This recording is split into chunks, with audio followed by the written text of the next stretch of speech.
काला साया। यूं तो बनारस घाट अपनी खूबसूरती के लिए बहुत प्रचलित है, पर घाट के किनारे कई राज लिए बैठे हैं। ये कहानी शुरू होती है बनारस के घाट के पास बने ममता निवास से, जहां प्रिया लाल जोड़े में ममता के घर उसकी बहू बनकर आती है। आओ आओ बहू, घर को अपने पैरों से पवित्र करो।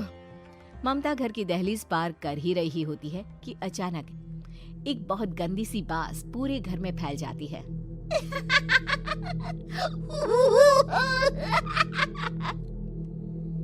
ये बदबू और ये आवाजें, ये कौन हंस रहा है माँ? अब ये पड़ोसी ना हमारे थोड़े अलग से है। कहाँ हम शाकाहारी और ये मांस मच्छी खाने वाले। छोड़, तू ध्यान मत दे और गृह प्रवेश कर।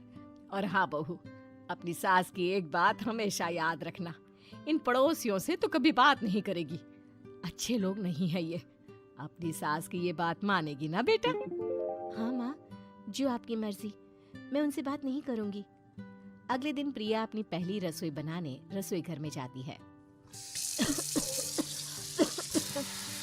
ये छोकी बात तो नाक में जा रही है। एक काम करती हूँ, खिड़की खोल देती हूँ। प्रिया खिड़की खोलने जाती है। इतने जाले, लगता है इस खिड़की को कभी खोला ही नहीं गया।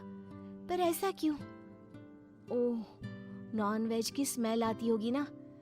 2 मिनट के लिए खोल लेती हूँ, फिर बंद कर दूंगी। प्रिया खिड़की खोलती है। खिड़की खोलते ही उसकी नजर सामने वाले घर की खिड़की पर पड़ती है, जहाँ एक लड़की खड़ी होती है। हाथों में मेहंदी, लाल रंग की साड़ी, बिल्कुल सजी धजी, मानो प्रिया की तरह ही वो भी नई नवेली बहू हो। वो प्रिया को देखकर मुस्कुराती है।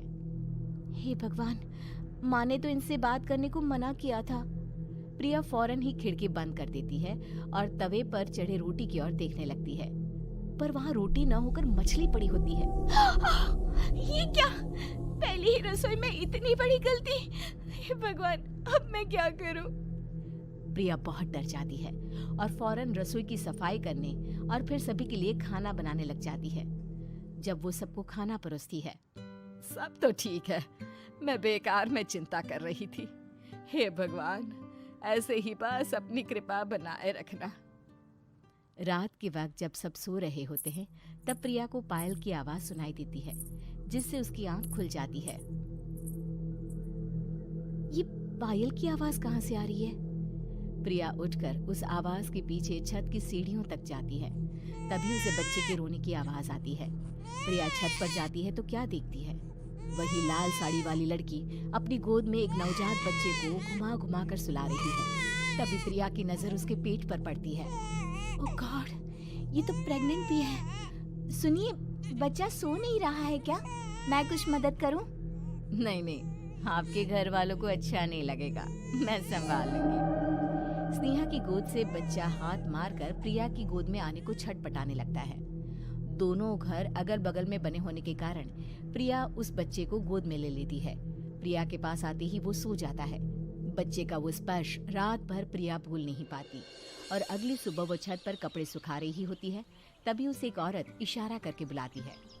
स्नेहा कह रही थी बाबू तुम्हारी गोद में आते ही सो गया। मैं गौरी, स्नेहा की माँ हूँ। बहू, घर आना, बाबू को खिला भी लेना। शाम को जब घर पर कोई नहीं रहता, बच्चे से मिलने के लिए प्रिया छिपकर अपनी पड़ोसन के घर चली जाती है और कुछ देर बच्चे को खिलाकर वापस लौट आती है। इसके कुछ दिन बाद ही प्रिया को पता चलता है कि वो माँ बनने वाली है। ममता की खुशी का ठिकाना नहीं रहता।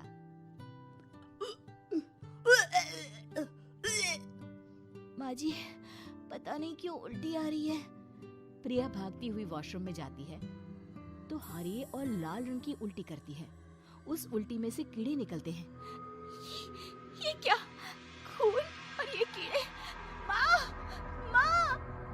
प्रिया की आवाज सुनकर ममता दौड़ कर आती है, पर बेसिन में कुछ नहीं होता। प्रिया हक्की बक्की रह जाती है। ये सब क्या हो रहा है? प्रिया घबरा जाती है और अपने कमरे में जाकर सो जाती है। डर के कारण वो इतनी थक जाती है कि उसकी आंख लग जाती है। तब उसे ऐसा लगता है उसके पेट पर मानो कोई बैठा हुआ हो। कौन हो?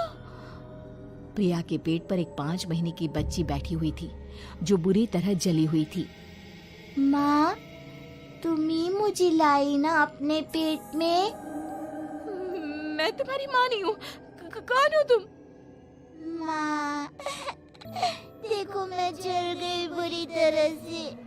6 महीने पेट में रहने को भी मुझे नहीं मिला। सहला दो ना माँ। बचाओ! बचाओ! माँ! ममता दौड़कर कमरे में आती है। प्रिया की बातें सुनकर वो सब समझ जाती है। तू कहीं बगल वाले घर में तो नहीं जाकर आई ना बहू? मुझे माफ कर दो, मैं गई थी माँ। उस घर में सब मरे हुए हैं बहू। कई साल पहले स्नेहा उस घर में बहू बनकर आई थी।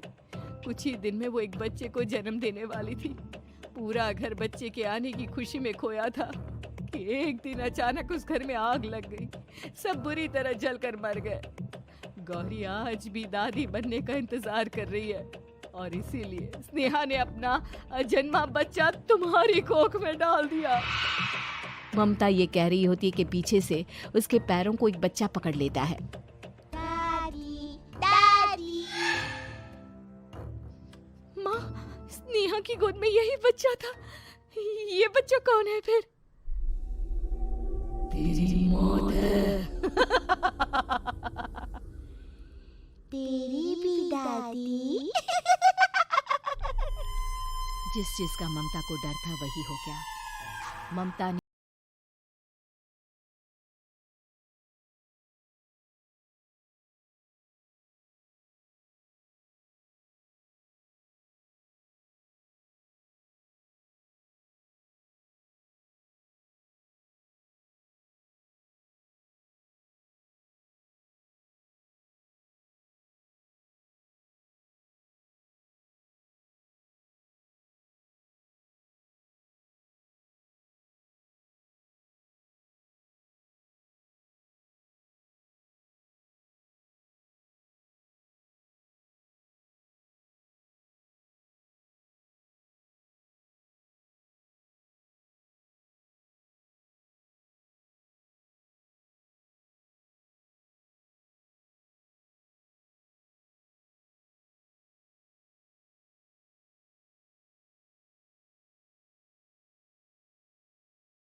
देती है और ममता निवास फिर से आत्माओं के साए से मुक्त हो जाता है।